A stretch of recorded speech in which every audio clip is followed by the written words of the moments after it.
मेरे प्यारे दर्शकों, आप मेरे साथ दानियल और प्रकाशित वाक्य की पुस्तक का अध्ययन कर रहे हैं। छोटी पुस्तक, अब तो और देर ना होगी। कभी आपने इस वाक्यांश को सुना है परमेश्वर के वचन से? यीशु मसीह के इस दुनिया में रहते हुए उसके लगभग 98 वर्ष बाद यूहन्ना को जब यह बात दिखाई गई तो यूहन्ना ने उन सब बातों को लिख दिया जो बातें परमेश्वर से यीशु मसीह तक, यीशु मसीह से स्वर्गदूत तक और स्वर्गदूत से यूहन्ना को मिली, और यूहन्ना ने एशिया की उन सारी कलीसियाओं को दे दिया और आज आपके और मेरे लिए है। तो क्या आप तैयार हैं? मैं नवीन कुमार चंद बाइबल आस टीम की तरफ से आप सभी का स्वागत करता हूं और आज हम परमेश्वर के वचन से कुछ खास बात सीखने जा रहे हैं। शायद आपने कभी इस बारे में पहले सुना या सीखा होगा। तो क्या आप तैयार हैं? तो आइए, इससे पहले कि हम आगे जाएं, दुआ करें। हमारे सच्चे और मेहरबान पिता, हम धन्यवाद देना चाहते हैं पिताजी आपका इस वक्त के लिए, इस समय के लिए जहां पर हम आपके वचन से भविष्यवाणी का अध्ययन कर रहे हैं, जिनको समझना बहुत लोगों के लिए बहुत मुश्किल हो जाता है। पर आप पवित्र आत्मा की ओर से हम सबका मार्गदर्शन करना, जो दर्शक इस वक्त सुन रहे हैं, देख रहे हैं, आप उन सब की मदद करना, और साथ ही साथ मैं जो कुछ भी बोलूं आप हर एक शब्द में मेरी सहायता और मदद करना, ताकि हर एक शब्द आपकी तरफ से निकले और लोग इन्हें समझ सके। ये सब कुछ आपके बेटे और हमारे उद्धारकर्ता यीशु मसीह के नाम से मांगते हैं। दानियेल की पुस्तक में यह वाक्यांश, छोटी पुस्तक, अब और देर ना होगी। आइए इसके बारे में सीखते हैं। प्रकाशित वाक्य उसका 10 अध्याय उसकी 1 और 2 आयत, आइए पढ़ते हैं। फिर मैंने एक और बलि स्वर्गदूत को बादल ओढ़े हुए स्वर्ग से उतरते देखा। उसके सिर पर मेघ धनुष था और उसका मुंह सूर्य का सा और उसके पांव आग के खंभे के से थे, और उसके हाथ में एक छोटी सी पुस्तक, खुली हुई पुस्तक थी। उसने अपना दाहिना पांव समुद्र पर और बायां पांव पृथ्वी पर रखा। यहां पर बादल ओढ़े हुए एक स्वर्गदूत को उतरते हुए देखा है, जिसके हाथ में मेघ धनुष है और उसका मुंह सूर्य का सा है, और यहां कहा जाता है कि उसके हाथ में एक छोटी सी खुली हुई पुस्तक है। 2 बातें लिखी गई है, पुस्तक छोटी है और खुली हुई है। जिसके हाथ में यह है वो स्वर्गदूत बादल ओढ़े हुए कहां से? स्वर्ग से उतरा। 9वां अध्याय जो 6वीं मुहर के बारे में हमने पढ़ा, उसके साथ वो क्या होता है? खत्म होता है। बहुत सारी घटनाएं उसके तहत होती है। 7वीं मुहर का खोला जाना भी बाकी है, लेकिन इससे पहले कि 7वीं मुहर जो अध्याय 11 की 15वीं आयत में है, इससे पहले कि उसको खोला जाए, उससे पहले यूहन्ना प्रकाशित वाक्यों में कुछ और बात लिखना चाहता है जो बहुत ही जरूरी है, जिसे उसने 9वें और 11वें अध्याय के बीच 10वें अध्याय में रखा है। और ये क्या बात है जिसे हम सीखने जा रहे हैं? और आगे जब हम पढ़ते हैं, सीखते हैं और सुनते हैं, यहां पर हम पाते हैं यूहन्ना के पास अन्य घटनाएं हैं।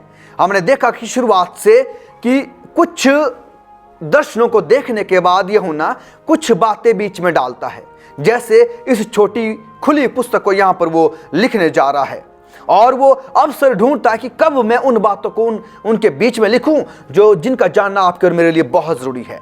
तो आइए आगे चलते हैं और देखते हैं। यूनानी शब्द, यूनानी जो भाषा उसका शब्द है पेरीबालो, जिसका अर्थ है फेंकना, ढकना या पहनना। हम पाते हैं कि यह शक्तिशाली स्वर्गदूत एक बादल ओढ़े हुए है। जब हम शास्त्र को देखते हैं तो पाते हैं कि बादल परमेश्वर से जुड़े हुए हैं। ध्यान दे, कुछ आयतें मैं पढ़ने जा रहा हूं जो बताते हैं कि बादल किससे जुड़े हुए हैं? परमेश्वर से जुड़े हुए हैं। और यहोवा उन्हें दिन को मार्ग दिखाने के लिए मेघ के खंभे में और रात को उजाले देने के लिए आग के खंभे में होकर उनके आगे आगे चला करता था, जिससे वे रात और दिन दोनों में चल सके।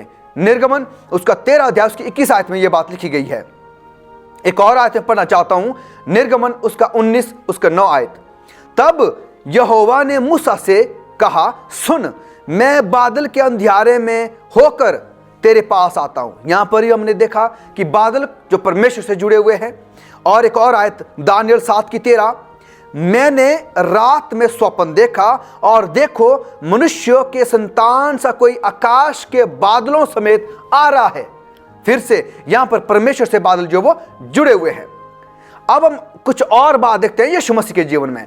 पहाड़ पर मसीह का रूपांतरण हुआ और वहां पर लिखा गया है मत्ती उसका 17 अध्याय उसकी 5 आयत में, वो बोल ही रहा था कि देखो एक उजले बादल ने उन्हें छा लिया और देखो उस बादल में से यह शब्द निकला।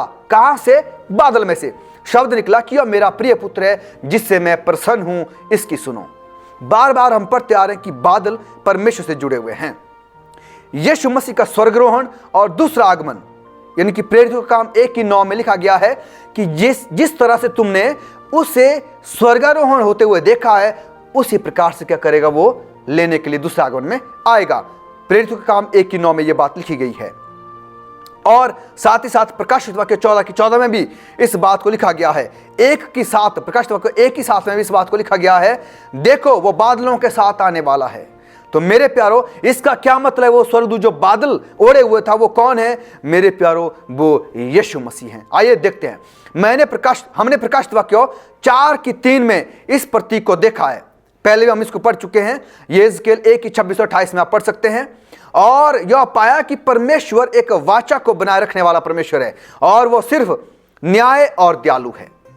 यह हमें पहले अध्याय में मसीह के वर्णन की याद दिलाता है। तो याद रखें कि जो बादल ओढ़े हुए स्वर्गदूत था वो कौन था?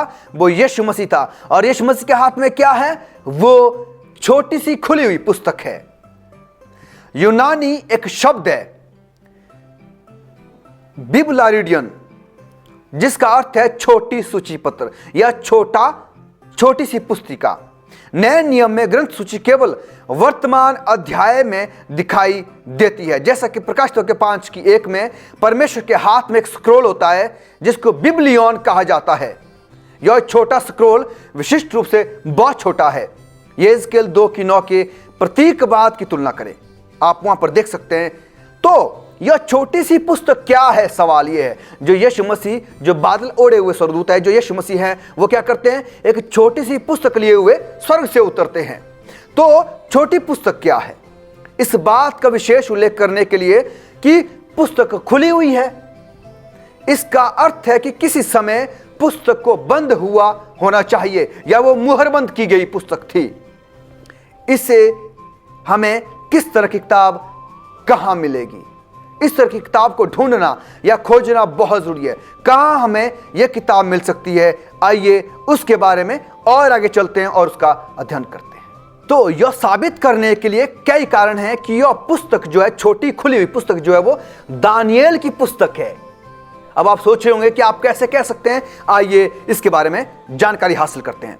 पुस्तक का उल्लेख छोटा होने के बारे में लिखा गया कि वो छोटी पुस्तक है। तो दानियेल में केवल 12 अध्याय हैं। और दूसरी बात, जब भी पुस्तक का उल्लेख किया जाता है तो यह खुली हुई है। इसका मतलब है कि किसी समय इसका बंद होना लाजमी था, यानी कि यह बंद पुस्तक थी। किसी समय में इसको मुहर बंद किया गया था। अगर आप दानियेल उसका 12 अध्याय उसकी 4 आयत पढ़ें और दानियेल 12:9 पढ़ें तो आप पाएंगे कि दानियेल को कहा गया था कि इस पुस्तक को अंत समय के लिए बंद करके रख। अगर यह पुस्तक अंत समय के लिए बंद कर रखी है तो इसका खुलना कब होना चाहिए? अंत समय में इसका खुलना चाहिए। तो आइए इसके बारे में आगे कुछ और बात जानते हैं कि परमेश्वर का वचन कैसे दानियेल की पुस्तक के बारे में सटीकता से भविष्यवाणी करता है कि यह पुस्तक दानियेल की पुस्तक है। दानियेल की पुस्तक को अंत समय के लिए मुहरबंद किया गया था। यह उम्मीद करना उचित होगा कि अंत के समय के आसपास की घटनाओं के समय इस पुस्तक के खुलने का उल्लेख किया जाएगा। कब? जब अंत समय होगा, उस समय क्या होना चाहिए? इसका खुलने का समय होना चाहिए। तो अध्याय 10 में छोटी पुस्तक समय से संबंधित है, याद रखें। जब हम आगे की आयतों को पढ़ेंगे 10 अध्याय में, तो हम वहां पर पाएंगे कि ये जो पुस्तक है वो समय से संबंधित है। अब तो और देर ना होगी। तो देर कहां होती है? यानी कि ये समय से संबंधित है। बाइबल की इकलौती दानियेल की एक अन्य पुस्तक है जो समय की विशेषता के बारे में बातचीत करती है। दानियल की पुस्तक जब आप पढ़ेंगे तो वो ऐसी पुस्तक है जो बार बार समय के बारे में बताती है। वो समय से संबंधित है। उसकी जो भविष्यवाणियां हैं वो समय के बारे में बताती है। तो आइए आगे चलते हैं और कुछ और बातें सटीकता से इस विषय में सीखते हैं। दानियल उसका 11 अध्याय उसकी 35 आयत। अंधकार युग में इसके शासनकाल के दौरान पोप सत्ताहट का एक संक्षिप्त विवरण है। इस पद के अनुसार सत्ताहट अंत समय में क्या होता है, समाप्त हो गई थी, जो कि 1260 वर्षों की एक भविष्यवाणियां है। और उसमें पोप तंत्र का जो समय था, राज्य था, वो वर्चस्व पर था। यह 1798 में क्या होता है, समाप्त होता है। इस तरह से हम देख सकते हैं कि अंत का समय कहां से शुरू होता है, 1798 से शुरू होता है। इसीलिए 1798 से दानियल की पुस्तक खुली हुई पुस्तक कही जाती है। और दानियल की पुस्तक के बारे में जानना बहुत जरूरी है। संपूर्ण रूप से दुनिया को नामित करने के लिए समुद्र और पृथ्वी का बार बार उपयोग किया जाता है। तो हमें जरूरी है कि जो समुद्र है वो लोगों को दर्शाता है, और जहां पृथ्वी है वहां पर कम आबादी वाले क्षेत्र को दिखाता है। आइए आगे चलते हैं और पढ़ते हैं प्रकाशित वाक्य 10 की 3 और 4। और ऐसे बड़े शब्द से चिल्लाया जैसा कि सिंह आपने जंगलों में शेर को गरजते हुए सुना होगा, कैसी महान दहाड़ उसकी होती है। तो वैसे शब्दों से चिल्लाया, और जब वो चिल्लाया तो गर्जन के साथ 7 शब्द सुनाई दिए। जब 7 गर्जन के शब्द सुनाई दे चुके तो मैं लिखने पर था। जब यूहन्ना ने वो 7 गर्जन के शब्द सुने तो वो आगे लिखने पर था, और मैंने स्वर्ग से यह शब्द सुना। तब उसने एक शब्द सुना, और बातें गर्जने के उन 7 शब्द से सुनी हैं, उन्हें गुप्त रख और मत लिख। क्या लिखा कि जो 7 गर्जनों से जो शब्द तूने सुने हैं उनको मत लिख, उनको गुप्त रख, यह बात उससे कहा गया। तो इसलिए वो 7 गर्जनों से सुने हुए शब्दों को नहीं लिखता है। और 5 और 6 आयत में, और जिस स्वर्गदूत को मैंने समुद्र और पृथ्वी पर खड़े देखा, तो वो कहां था, समुद्र पर भी था और पृथ्वी पर था, यानी कि बहुत लोगों के बीच में भी था और कम आबादी वाले क्षेत्र में भी था। उसने अपना दाहिना हाथ स्वर्ग की ओर उठाया। और कहां उठाया अपना दाहिना हाथ स्वर्ग की ओर, यानी कि दाहिना हाथ किसको दर्शाता है, अधिकार को दर्शाता है। और जो युगान युग जीवता रहेगा, और वो कौन है, सच्चा और जीवता परमेश्वर। और जिसने स्वर्ग को और जो कुछ उसमें है, और पृथ्वी को और जो कुछ उस पर है, और समुद्र को और जो कुछ उसमें है सिरजा, उसकी शपथ खा करके है। ये सब किसने बनाया है, ये आपके और मेरे उद्धारकर्ता प्रभु यीशु मसीह ने इन सब की सृष्टि की है। और अब तो और देरी ना होगी, यानी कि इस पुस्तक के खुलने के बाद क्या कहा गया है, अब और देरी ना होगी। तो मेरे प्यारो, ये पुस्तक क्या है, क्यों कहा गया कि अब और देरी ना होगी? आइए और अध्ययन में और आगे चलते हैं। जैसा कि यह हमारे समय में है, हम कहते हैं कि हम अंतिम समय में रह रहे हैं, अंत समय बहुत नजदीक है, बहुत करीब है। इसीलिए यह प्राचीन समय में था, यानी कि यह पुस्तक जो थी वो प्राचीन समय में लिखी गई थी। कि हाथ ऊपर उठाना एक शब्द का संकेत की विशेषता दिखाता है। आप उत्पत्ति 14 की 21 से 23 में पढ़ सकते हैं। यूनानी एक शब्द है, एक वाक्य जो लिखा गया है, क्रोनोस यूखेटी एस्टी, यानी कि समय नहीं रह गया है, या फिर अब और देरी ना होगी, यानी कि अब कोई बाकी समय नहीं रह गया है। यह समय अब क्या है, यह शाब्दिक है या प्रतीकात्मक शब्द है, इसका जानना बहुत जरूरी है। या यह समय तब है जब दया का दरवाजा बंद हो जाएगा, या उस समय बंद हो चुका होगा दया का दरवाजा, तो इसका जानना आपके और मेरे लिए बहुत जरूरी है। तो क्या अनंत काल की शुरुआत हो चुकी है? क्या आप और हम इसे समझ सकते हैं? तो जरूरी है कि हम इसे समझें, और परमेश्वर का आत्मा आपको और मुझको सिखाएगा जब हम दुआओं और प्रार्थनाओं में बने रहते हैं कि खुदावंद खुदा, हमारे सच्चे और जीवते परमेश्वर, इन बातों को हमें बताइए, सिखाइए, ताकि आपका जो आना बहुत करीब है उस समय के लिए हम भरपूरी से, यानी कि पूरी तरह से हम क्या हो सके, तैयार हो सके। आइए इस समय के बारे में जानते हैं। अब तो और देर ना होगी, अब तो और देर ना होगी के मुद्दे को समझने के लिए हमें दानियल की पुस्तक पर जाने की आवश्यकता है। क्यों? क्योंकि यह जो बात लिखी गई है यह समय से संबंधित है, और मैंने कहा कि यह दानियल की पुस्तक है जो छोटी और खुली हुई पुस्तक है। तो इसका अर्थ यह है कि दानियल की पुस्तक में समय की भविष्यवाणियां होनी चाहिए। तो आइए उनके बारे में यहां पर देखते हैं और ढूंढते हैं कि क्या लिखा गया है। दानियल की पुस्तक में 4 भविष्यवाणियां जो है वो समय की अवधि के बारे में बातचीत करती है। तो ये कालानुक्रमिक समय से अवधि के रूप में इन भविष्यवाणियों को जाना जाता है। उनमें से प्रत्येक एक निश्चित शुरुआत और परीक्षण तिथि के साथ हैं। तो आइए उन समय की भविष्यवाणी के बारे में जानते हैं। दानियल 7 की 25 और 12 की 7, जिसमें 3.5 काल यानी कि ये समय की भविष्यवाणी है, जिसमें पोप तंत्र के वर्चस्व का उदय और पतन के बारे में बात कही गई है, जो 538 ईस्वी से लेकर 1798 ईस्वी तक की भविष्यवाणी है। और दानियल 12 की 11 में 1290 दिन की भविष्यवाणी है। तो यह भी समय की भविष्यवाणी है। नित्य होम बलि उठाई जाएगी और वह घिनौनी वस्तु जो उजाड़ करा देती है, यानी कि 508 ईस्वी से लेकर 1798 ईस्वी तक, जो कि फिर से पोप तंत्र के वर्चस्व के बारे में है।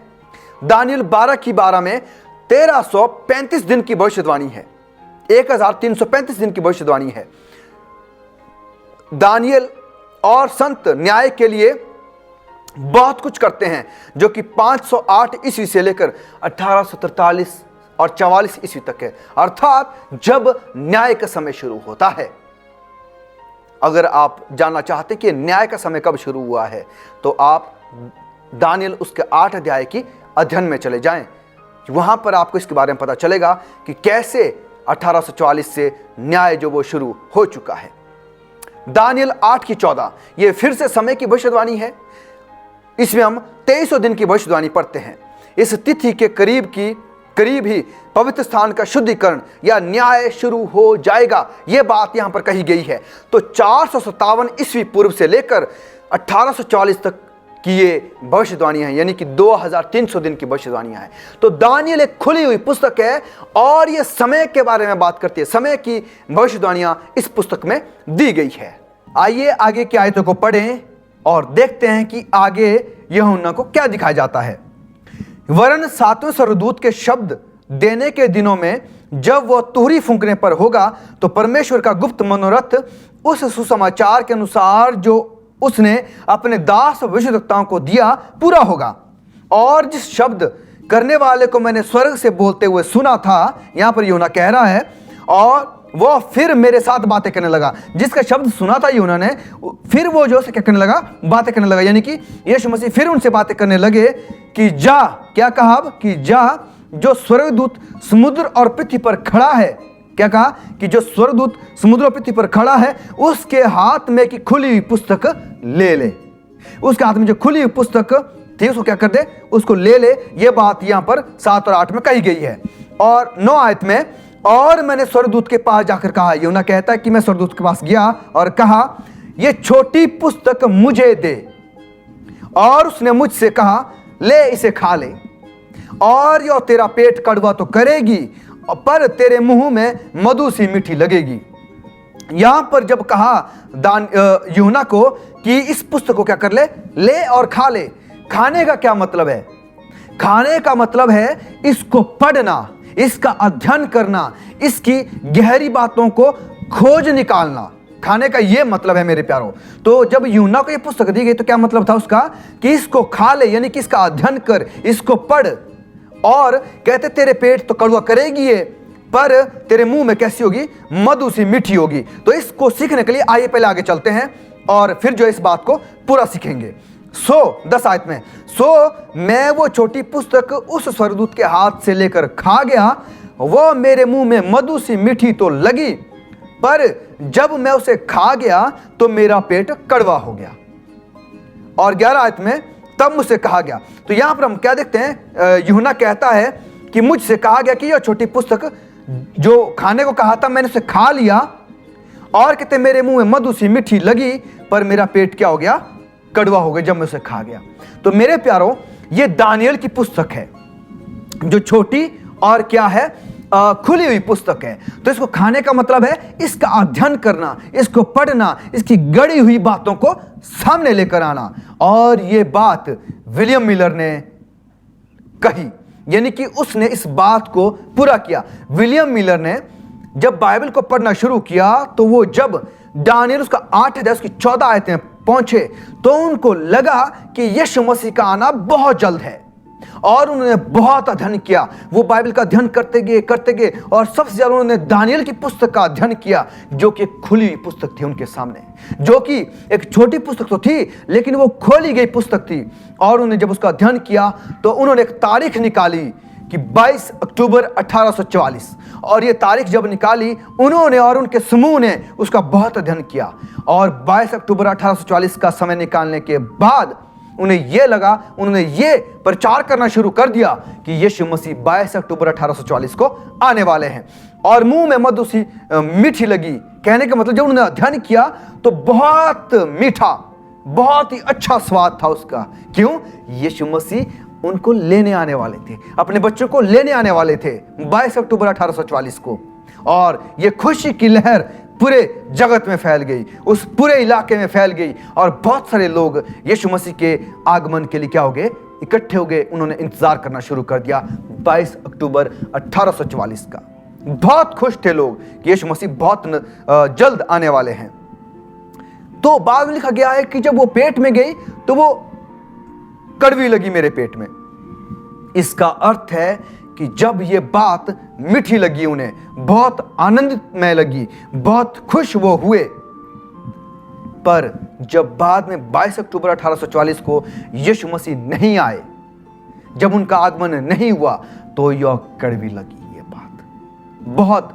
बहुत महान निराशा का दिन था और लोगों ने मसीह का अनुसरण करना छोड़ दिया। उन्होंने कहा कि ये झूठ है, यीशु मसीह नहीं आने वाले, और उन्होंने यीशु मसीह का त्याग कर दिया।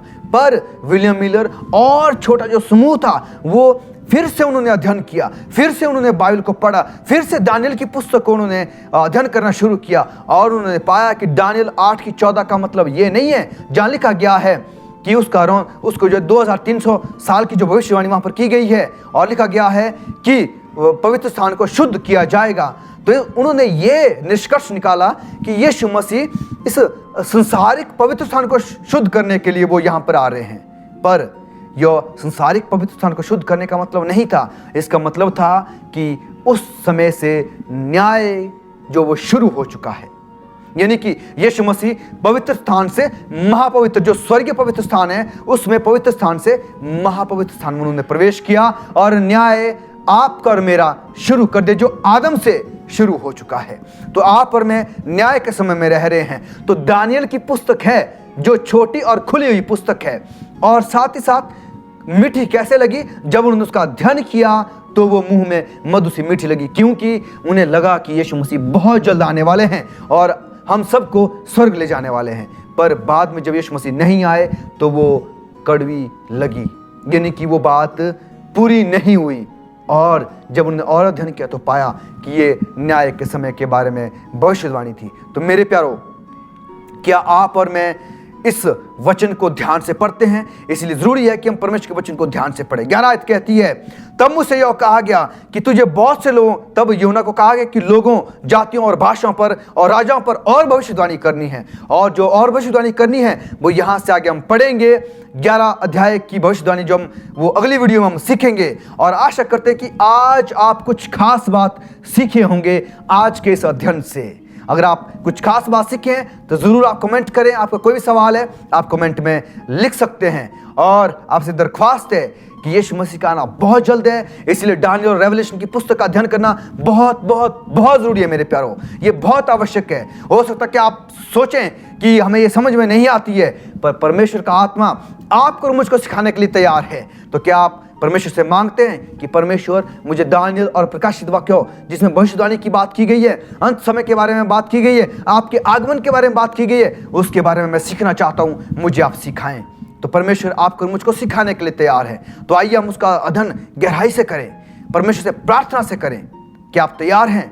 और आपसे दरख्वास्त है कि आप इस चैनल को सब्सक्राइब करें ताकि आपको अपडेट्स मिलते रहें जब भी हम वीडियो को अपलोड करें। और साथ ही साथ आप इसे लाइक करें और दूसरों तक बहुत अच्छे से साझा करें, ताकि ये सच्चाई के वचन हर एक लोगों तक पहुंच सके और हम यीशु मसीह की भविष्यवाणियों के जरिए से जो हम तक दी गई है उसके दूसरे आगमन के लिए हम तैयार हो सके। परमेश्वर आपको बहुत ऐसा आशीष दे और हम सबको दूसरे आगमन में के लिए तैयार होने में सहायता और मदद करे। परमेश्वर आपके साथ सदैव बना रहे। आमीन। हैं।